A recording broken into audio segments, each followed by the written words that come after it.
Hi everyone, welcome back to Alice and the Giant Bookshelf. Today I'm going to be talking about a project that has been on the go for quite a while.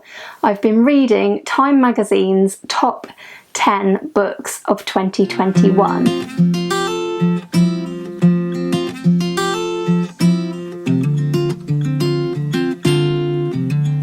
Hi everyone, welcome back to my channel, or welcome if you are new.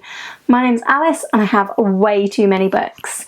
So this project started back at the very beginning of 2022 when I made it one of my goals for the year to read some more up-to-date books. So I wanted to read one new release or one book that was a best of book from 2021 every month, and averaging them out over the months, I think I've done quite well with it, but maybe not actually read one in each specific month. Around about April time, and I really didn't think it was going to take me as long as it has, I decided to look up a list of the top 10 books of 2021. And the list that I quickly decided to read from was Time magazine's list. And the reason for selecting this list was that at this point I had actually read two of the books on the list already because I'd read them for my judging for the BookTube prize in the first round. As it had these two books on it and I'd enjoyed both books very much, I thought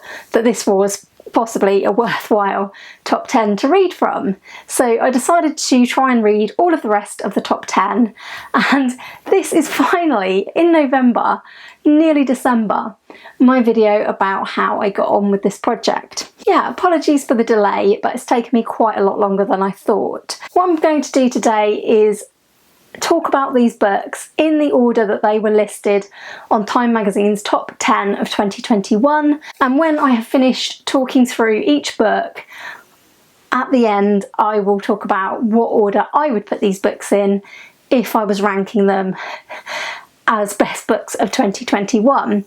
And I must say, at least one of these books would definitely not make any list of favourites that I would ever make. Judging from the sort of themes that were covered, I would say that these are books that, to me, a lot of these books were more interesting to me than they were enjoyable, if that makes any sense. So while I did gain enjoyment from reading them, I found a lot of these very informative because they were from very different perspectives from my own, and I think that reading from different perspectives from your own is very, very important. It enables us to see through other people's eyes experiences that we can never experience for ourselves. So I did appreciate that in this list there is a lot of different variety. That brought a lot to my reading this year. The other thing I would say about these books is that they are definitely, the majority of these 10 books have made me think, and I've thought about them afterwards. Some of them have had some longevity in my thoughts, so that is a sign that I look for in a really good book. This list that I'm commenting on can be found online. I'll link it in the description down below. This month I have actually finished off 3 of these books, which was a bit too many to be finishing off in one month. It would have been better, definitely, if I had spread these out more. But yes, largely all of these books were available to me for free. Very, very grateful to my library and to the Libby app because it enabled me to do this project without spending money on books.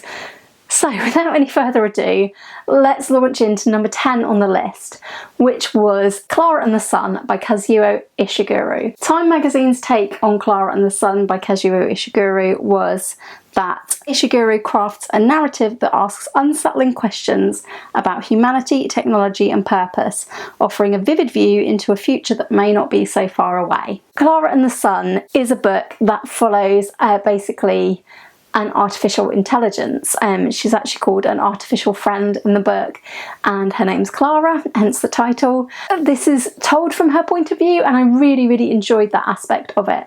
I thought Klara was a really interesting narrator because you also have a sort of layer of, because you're seeing everything through Klara's eyes as an artificial friend, you're constantly wondering, like, what is the actual human perspective on this? Like, is Klara misunderstanding what's happening here? Has she got a fundamental impairment in her understanding because she is an artificial intelligence? Or like, what is going on? There are definitely layers to this, and This was actually my first Kazuo Ishiguro book. I've gone on to read Never Let Me Go this year as well, and I'm very much looking forward to reading more of his books. I really enjoyed the main sort of storyline between Klara and Josie, her human who adopts her. This is, as is the book I pretty much read longest ago. That's probably all I have to say about it now. Have I thought about the book since? Yes, quite a lot. There's certain little phrases in Klara's narration, and I did listen to this one as an audiobook, which I think helped. There's certain little phrases in Klara's narration that I have sort of picked up into my head and that has sort of stuck. My but with this book that led me to not give this book 5 stars is that it didn't end as I expected, shall we say. I was just left a little bit by the ending. So it was a 4-star read for me comfortably, and personally I would put this a lot higher up the list in terms of my enjoyment. Number 9 in this list was Open Water by Caleb Azumah Nelson, and I don't think anyone who has read this would suggest that this does not deserve a place on top 10 lists of books from 2021, because this was a lovely read. This is what Time magazine had to say about Open Water. In his incisive debut novel, Caleb Azumah Nelson tells a bruising love story about young black artists in London.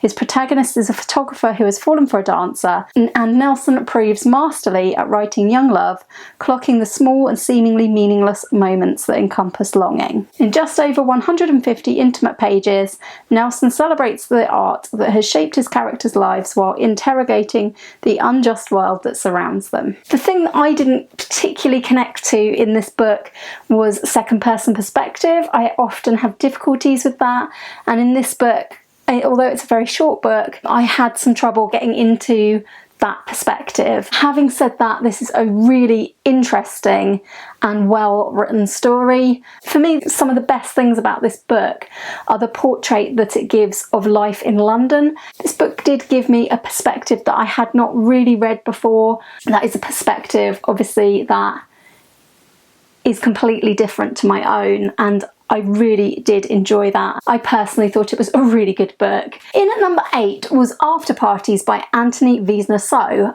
I had never heard of this book before seeing this list. Anthony Veasna was widely believed to be a wonderful up-and-coming writer and tragically died before his book was published. Time magazine had this to say about So's collection as a whole.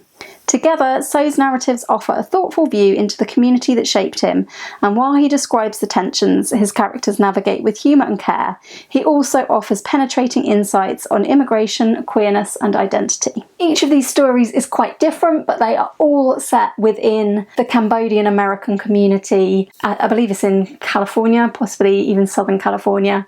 It's a little while since I read this one, and I enjoyed the majority of these stories. I wouldn't say they were my favourite short stories I'd ever read. I think Anthony Veasna had a very interesting style of writing, and again he was talking from a perspective that I had not read before, and I found it really, really interesting. So a good book. It wouldn't be in my top 10 books of this year or anything, but as short stories go, I did really enjoy these. Number 7 in Time magazine's list was Cloud Cuckoo Land by Anthony Doerr, which was kind of the catalyst for picking this list in the first place. As you know, if you've ever been to my channel this year, I read this in sort of February, March. I think I read it in March for the BookTube prize. I absolutely fell in love with this book. This is my favourite book of the year so far, and we are at the end of November as I'm filming this, so it's unlikely to be usurped unless I read something really excellent in December. Time magazine's take on Cloud Cuckoo Land was that Doerr's immersive world building and dazzling prose tie together seemingly disparate threads as he underlines the value of storytelling and the power of imagination. I just thought this was a wonderful book, and it's really, really stayed with me. Cloud Cuckoo Land is a story that is bound together by one ancient text, the Cloud Cuckoo Land of the title. It binds together a story told over 3 timelines. We have a timeline set at the Siege of Constantinople, way, way back. We have a timeline in present day. That present day storyline does involve two characters, and both of those two characters' storyline up to that point is told to us as well, so there is sort of historical fiction within that too. And there is also a future storyline about Constance, who is aboard a spaceship in the future. If that sounds absolutely bonkers to you, it is, but it is carried out so well. The one thing I can't believe about this book on this list is that it is as low as number 7, because there is such a lot in this, such a lot of talent, and I absolutely adored this book. And this is where I have a big problem with the list, because in at number 6 is a book I had never heard of called The Life of the Mind by Christine Smallwood. If you've read this book, please do let me know in the comments and discuss this book with me, please, because this is the one book out of 10 that I had to DNF. I just couldn't cope with any more of the storyline of The Life of the Mind by Christine Smallwood. To me, it was an awful story about an awful woman who was just in no way likeable or even interesting. Like, she didn't even have an interesting life. If you are going to read this book, just know there is no actual plot to this book that I could see. I got to 50% of this book. I gave it a fair chance, I think. I checked on other people's reviews afterwards, or before giving up even, and they all told me that what had happened in the first half of the book was much the same in the second half of the book. Time magazine claims of The Life of the Mind that the contemporary fiction landscape is full of protagonists like Christine Smallwood's Dorothy, white millennial women who are grappling with their privilege and existence in a world that constantly feels like it's on the verge of collapse. Plot is secondary to whatever is going on inside their heads. Time magazine also describes this narrator as charming yet profound. It's basically this horrible person who I did not like whatsoever, and it's following her in the days after she has suffered a miscarriage. And I say that and I feel bad, because like, I shouldn't be hating on this woman who's had this horrible thing happen to her, but she's not likeable. She doesn't care about the miscarriage, and in fact there are some absolutely disgusting moments. Yeah, I can't even talk about the book anymore. I DNF'd it, so I shouldn't say any more about it. I don't think this deserved a place on anybody's top 10, and I'm not really sure what Time magazine was thinking. Sorry if you really love this book, but if you do really love this book, please do talk to me in the comments, because I need to know what happens in the second half that makes it worthwhile, because I thought it was horrible. I thought it was a horrible book.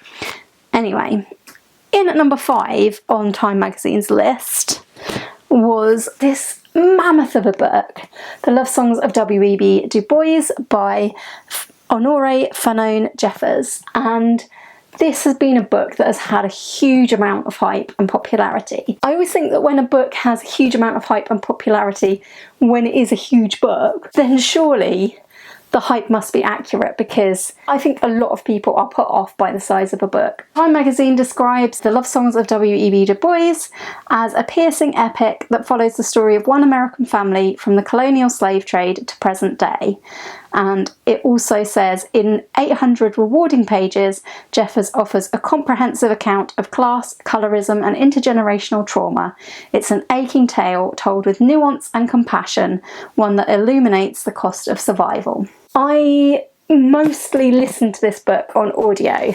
It's a 30-hour audiobook, so know that going in. This is a really good book and deserving of a place on top 10s of the year.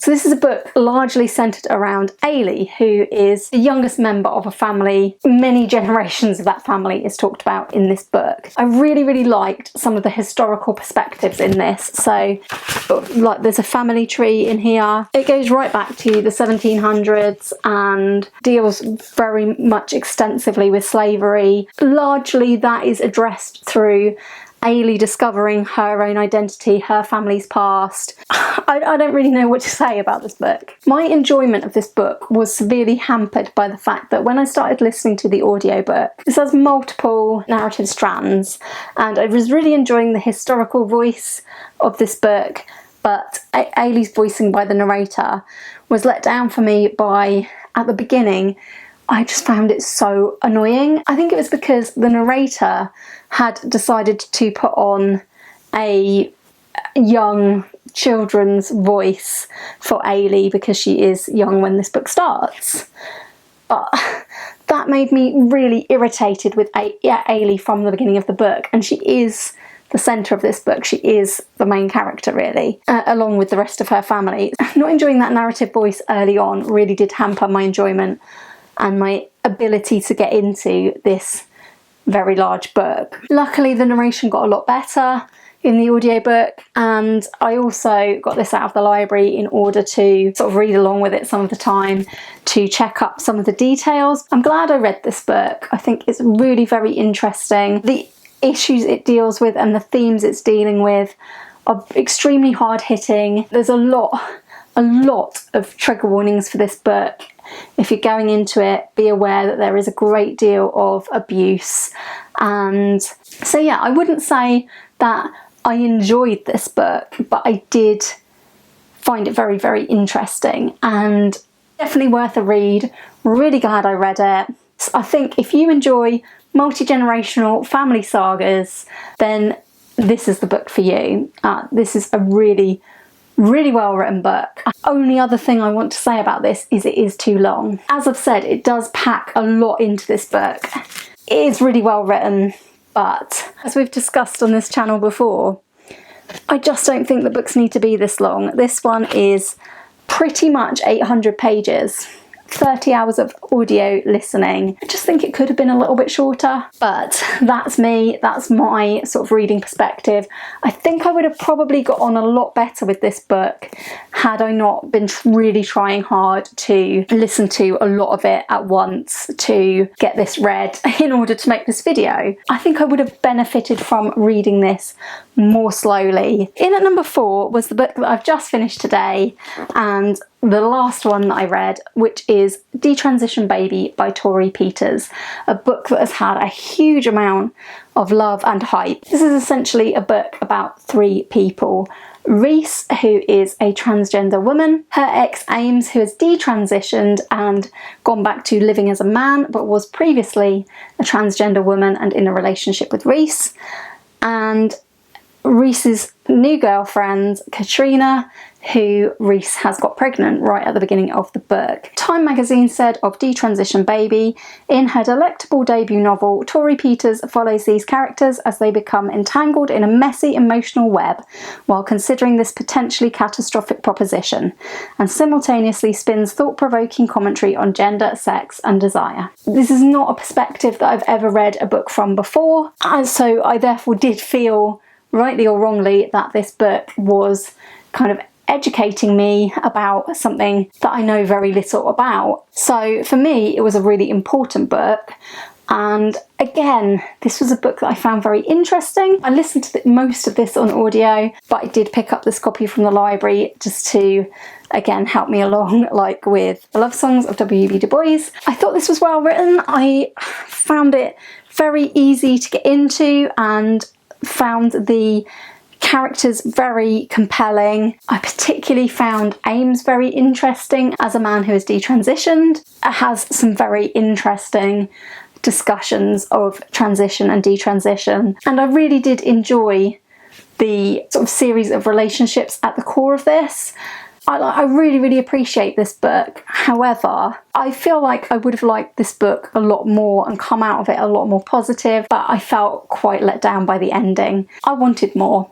I wanted more from the ending. It was a perspective I've never read from before, and I felt like this was a very different book to anything else I've read this year. So I do think that this rightly deserved a place on this list of books. It was very much worth reading. I'm really glad I've read it. So at number 3 was My Monticello by Jocelyn Nicole Johnson. Now, with this one I ran into a bit of confusion because on the Time magazine list, this professes to be a collection of 5 short stories and a novella, the titular My Monticello, but all of the copies available in the UK of My Monticello only contain the novella My Monticello, so that was all I was able to read. I read this month, although I think I started it last month, and considering this was a really short book, it took me quite a long time to read, and I think that this book, unfortunately, I was not in the mood for it. I also think that it could have become a longer story and I would have really liked it. There are certain things about My Monticello that led me to believe that it was going to be one of the books on this list I would really like. One was it's sort of set in a kind of post-apocalyptic times, or certainly times that are more dystopian than now. People have been driven out of their homes, there are fires and things being set, there have been storms, I believe. It's all very vague as to what has happened to the world. Time magazine said that the story My Monticello is as apocalyptic as it is realistic, a haunting portrait of a community trying to survive in a nation that constantly undermines its very existence. So the main character in this book, she was descended from Thomas Jefferson and Sally Hemings, and by coincidence, I think, she and a group of people from her neighbourhood ended up seeking refuge at Thomas Jefferson's historic plantation home, Monticello. I can kind of see why this novella is here. It deals with some of the same themes that were in the love songs of W.B. Du Bois, and I don't think I did this book any favours by reading it at the same time as listening to the love songs of W.B. Du Bois. I don't really think I can give this one a fair assessment because I couldn't read the 5 short stories that were supposed to be in the book as well, and they may have made it a lot better. I thought My Monticello, what I could read of it, got off to a really good start, but I felt it kind of fizzled out. There just wasn't enough to this for me. I felt there was material here for it to go on longer, or also for it to be cut down a little bit and just be an effective short story. I don't think it quite worked for me as a novella, but there we go. In at number 2 is The Prophets by Robert Jones Jr. I read this back in February for the BookTube Prize. I think it was one of the first books I read for that, and this book has definitely stuck with me. I've still thought about it on and off this year, and although it's not a book that I had put into my top 10 of the year, it was one of the first books this year that really made me think and really showed me perspectives that I know so little about. The Prophets is a story that largely centres around 2 slaves, Isaiah and Samuel, and their relationship. Time magazine mentioned that Jones unveils a complex social hierarchy thrown off balance by the rejection of the young men's romance. The result is a crushing exploration of the legacy of slavery and a delicate story of black queer love. It's a book that is again a debut novel and very experimental. I found it difficult in the early half of the book to get into it, but once I was into it, I just could not stop reading this book, and I thought the second half of the book was absolutely amazing. This one also has a historical timeline dealing again with slavery and how a village in Africa was basically destroyed and enslaved, and it's a sort of other timeline. It does take place again in the Deep South in the time of slavery, and it was just a really fascinating book, and I really liked what Robert Jones Jr. did with language, with the way he writes, and it's now long enough ago that I feel like I'm not quite making sense. So if you would like to see a more in-depth review of The Prophets, I recommend going back to my videos about the BookTube Prize, which I will link in the description down below. And the final book on this list, the number 1 book according to Time magazine for last year, was this one, Great Circle by Maggie Shipstead. I finally feel like I'm back to agreeing with this Time magazine list because this was wonderful. Such a good book. I've gone on about it a lot of times on this channel, but I read this because it was on the Women's Prize shortlist. It was a book that was not the sort of book that I thought I liked before this year. It's a really sweeping epic about a woman growing up and wanting to become a pilot. Marion's lifelong dream is to circumnavigate the globe, and this book follows what may have happened to her, and it also follows a present day storyline about a character called Hadley, who is an actress who is going to be playing Marion in a film. Time magazine said of Great Circle that every character, whether mentioned once or 50 times, has a specific necessary presence. It's a narrative made to be devoured, one that is both timeless and satisfying. I love this book. I absolutely loved it. I think this should have won the Women's Prize this year. I think it would have been a worthy winner of 2021's Booker Prize. And the fact that this was nominated for both really does indicate that it is a great book. And I think it should have won awards after awards because it is fantastic. Really, really great book. I would like to say stiff competition for Cloud Cuckoo Land, but nothing has toppled Cloud Cuckoo Land in my mind. So yes, Maggie Shipstead's Great Circle, absolutely great book. Pretty much heartily agree with Time Magazine's assessment of it as the best book of last year. But let us get to my ranking of these books. How did I rank them? I think dead last, and obviously I can't really comment on it because I didn't finish it. My one DNF of the list was The Life of the Mind by Christine Smallwood. Not even going to rank it. I'd like to say I'm glad I picked it up, but in the description that Time Magazine gave, I knew it would not be a book that I would enjoy, but I didn't know how terrible I would find it. So yeah, that would be plumb last for me. So in at number 9 on my list, I'm going to have to put My Monticello by Jocelyn Nicole Johnson. And I don't think that this is particularly fair of me because I didn't have the complete book that Time Magazine was describing. Again, I'm going to kind of put it in with my DNF because it's not fair to rate it any higher. The 8 that I definitely have read in full as the list was, I would personally put Afterparties by Anthony Veasna. So in the exact same position that this list does, I would put it in at number 8. It wasn't a favourite for me. It won't be a book that I will go back to, but I did find the stories very interesting when I was reading them. At number 7, I would probably put Open Water. It's probably controversial, like all the books on this list, apart from the one I DNF'd, are good books. I really, really enjoyed Open Water, but I felt the other books that I've put above it had more to go on. It's a very short book. Very much enjoyed Open Water, and I've placed it 2 positions higher than Time Magazine. In at number 6, I would put The Love Songs of W.E.B. Du Bois. I have dropped it 1 position from where Time Magazine has it on their list. And for me, that's because this is too long, and also because I had trouble connecting with Ailey as a character. And I think if you connected with Ailey, you would absolutely love this book. I found positions 5 and 4 very tricky. I have only finished Detransition Baby this morning, and it was really only the end of it that I found really disappointing. I would put this on a roughly level par with Klara and the Sun by Kazuo Ishiguro, which I also felt had an ending that left a little bit to be desired. So these 2 books are making up the middle of my list at positions 5 and 4. Personally, I think I'm going to put Detransition Baby in at number 5, purely because I just would have liked a little bit more from the end of this book, considering how invested it managed to get me in the characters. Klara and the Sun at number 4.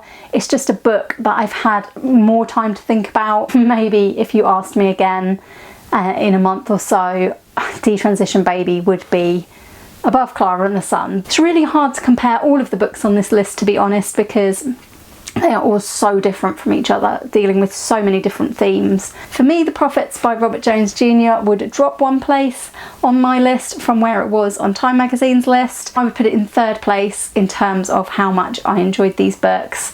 I think this was a really, really good book and one I will continue to think about, but it's not in my top 2. My top 2 I think will be very obvious to anyone who's been here for long, although I do think it was fully deserving of being at number 1 on this list, and it is an excellent, excellent book. I would drop Great Circle into 2nd position simply because I did not quite enjoy it as much as I loved Cloud Cuckoo Land by Anthony Doerr. So for me, this would be number 1 book of 2021, and even if I could pick my own list of books published in 2021, this would still be top. This would definitely feature between these two for the top spot, and for me there would only be one winner, which is this one, but I do have a huge soft spot for Great Circle. And both of these books, although I initially read them from the library and on the Libby app, I have since obtained copies of both. That was my thoughts on Time Magazine's top 10 books of 2021, and I realised that November is very late in the year to be commenting on this. I felt that it would only be fair to read all 10 books before giving my point of view on this list, and with one notable exception, I am really, really glad I read all of these books. I'm pleased I followed this list. Would I do it again? Probably not. The reason for that is because when I was reading the last few, I really did feel like I was forcing myself to get through these in a certain time frame, and that wasn't really the idea, and it was not optimal for book enjoyment. If I was to look at a list like this again, I think I would be more selective. So will I do this project again next year? No. I will look at top 10 lists and think about, do I like the sound of that book? Should I read it? I won't force myself to read an entire top 10 by somebody else again, because yeah, it's just not what I want to do. I'm very, very glad I came across most of these books. A lot of these I would have read from sort of booktube recommendations anyway, and hype. So I think these lists are good to look at, but in summary, I won't read a whole one again. Probably, maybe. Do let me know please in the comments, have you read any of these 10 books? Which ones have you read and enjoyed? Which ones have you read and not enjoyed? I'd love to hear from you in the comments. Have you been following any other reading lists this year? And how has that worked out for you? If you have enjoyed this video today, please do give it a like. Please do consider subscribing if you haven't already. Thanks for watching, and I do hope you will join me again soon for another video all about books here on Alice and the Giant Bookshelf. Bye for now.